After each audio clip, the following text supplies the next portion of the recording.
que quelque chose s'était déjà passé.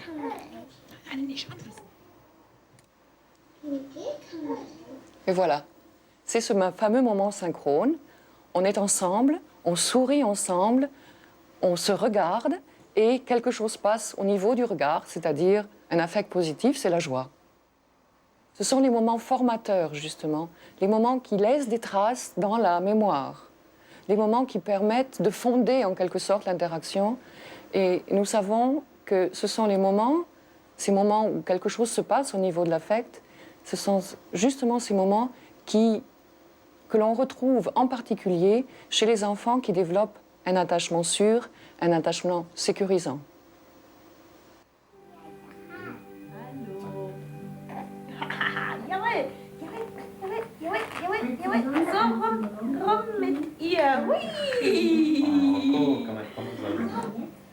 Je l'interromps parce que c'est quelque chose d'assez particulier. Sa maman fait toujours cette gymnastique en quelque sorte, mais la différence c'est qu'elle le fait avec plaisir maintenant. Ça n'est plus quelque chose qu'elle fait parce qu'elle est inquiète. C'est toute la différence.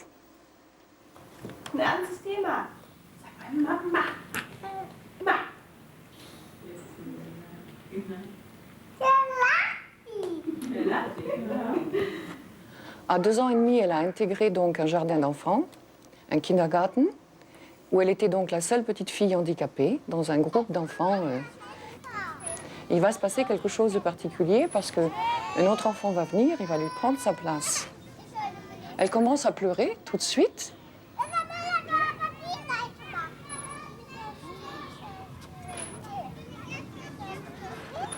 Et elle trouve une solution. Elle passe devant et elle aussi, elle pousse de devant.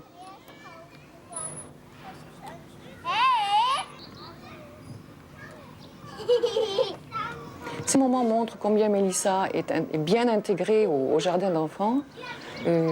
La qualité des relations qu'elle a avec les autres enfants, combien elle est capable de trouver une solution lorsqu'il y a un moment critique. Elle sait également, non seulement elle sait, mais elle échange vraiment sur le plan émotionnel. Elle rit avec ses amis. On voit ici l'intensité de ce bien-être ensemble. Ça fonctionne.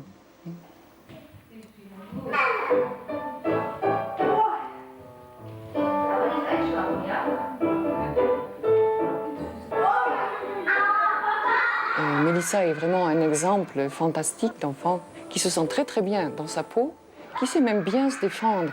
Elle sait montrer qui elle est. Et elle sait se faire respecter. Elle participe et elle est acceptée. Bon. Je te rallonge, ma chérie. Voilà.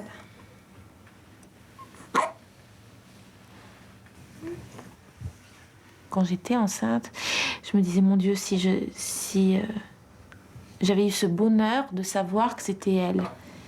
Si j'avais eu conscience de ça, je crois que je l'aurais aimée encore davantage. Voilà.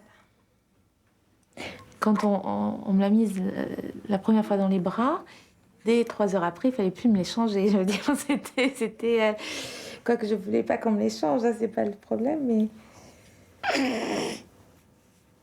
Finalement, c'est fou, parce que dans une maternité, s'il y a un échange de bébés, finalement, si la mère ne le sait pas, elle s'attache à l'autre nourrisson, ça se trouve.